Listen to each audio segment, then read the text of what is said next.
सुप्रभात मेरे प्यारे दोस्तों, गुड मॉर्निंग। प्रेम से बोलिए हर हर महादेव। महादेव की आप सब पर सदैव कृपा बनी रहे, मेरी तो बस यही छोटी सी कामना है। तो आइए हम अंतिम सोमवार की पूजा की विधियाँ, कुछ आसान विधियों के बारे में जानकारी प्राप्त करते हैं। जैसा कि 3 सोमवार आज पूरे हो गए हैं और आखिरी के 2 सोमवार बचे हुए हैं। इस सावन में हमारे 4 सोमवार की जगह 5 सोमवार को महादेव जी का पूजा अर्चना करना होगा। तो कुछ माताएं व्रत भी होंगी, तो आइए हम उनके लिए एक आसान सी विधि बताते हैं।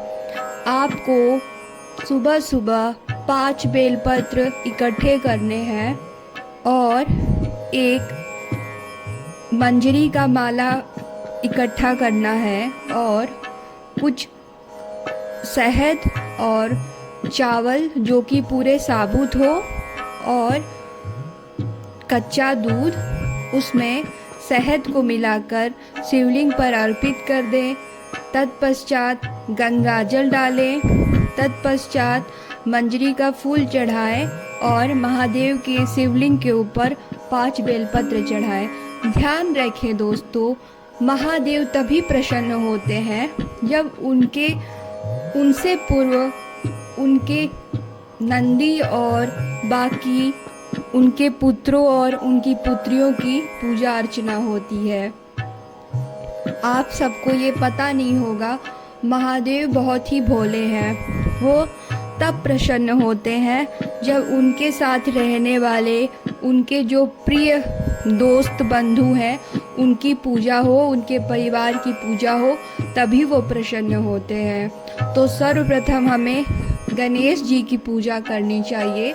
उन्हें दुर्वा आदि चढ़ाकर, फिर नंदी भगवान को स्नान कराकर, उन्हें माला पहनाकर, फूल चढ़ाकर, दूध चढ़ाकर, उनकी सेवा करने के बाद, उनका हाथ पैर इत्यादि दबाने के बाद आप मंदिर के अंदर प्रवेश कर सकते हैं। तत्पश्चात गणेश जी की तथा कार्तिकेय जी की जो शिवलिंग के ऊपर नीचे बाहरी तरफ मुंह रहता है, उसके दाईं ओर कार्तिकेय जी और बाईं ओर गणेश जी विराजमान है और बीच में अशोक सुंदरी जी विराजमान है। तो आप उन दोनों को जल देने के बाद अशोक सुंदरी को जल दीजिए और शिवलिंग के चारों तरफ फिर जल अर्पित करिए, जहाँ पे उनके गढ़ रहते हैं। तत्पश्चात वासुकी जी को जल तथा फूल अर्पित करिए। उसके बाद ही शिवलिंग पर आप ये सब सामग्री चढ़ाएं और मंदिर में पूजा इत्यादि करने के बाद दोस्तों, मंदिर के बाहर आप 15 मिनट भगवान को याद कर कर ध्यान जरूर लगाएं।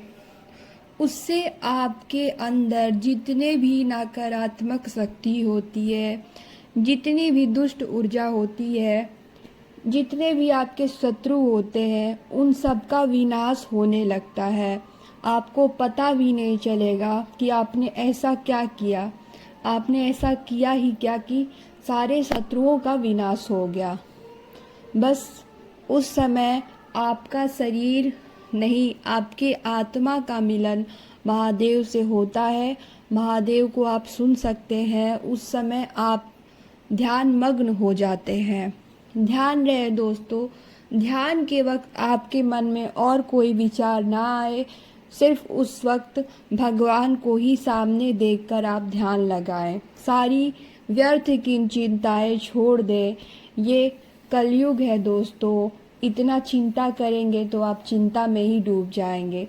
भगवान में मन लगाइए, आपको जरूर शांति की प्राप्ति होगी।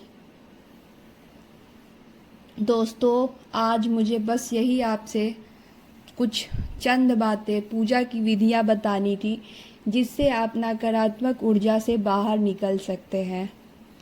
चलिए दोस्तों, तो मेरे साथ बोलिए ओम नमः शिवाय, ओम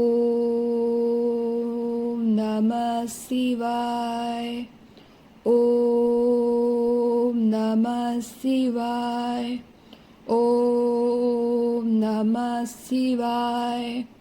ओम नमः शिवाय।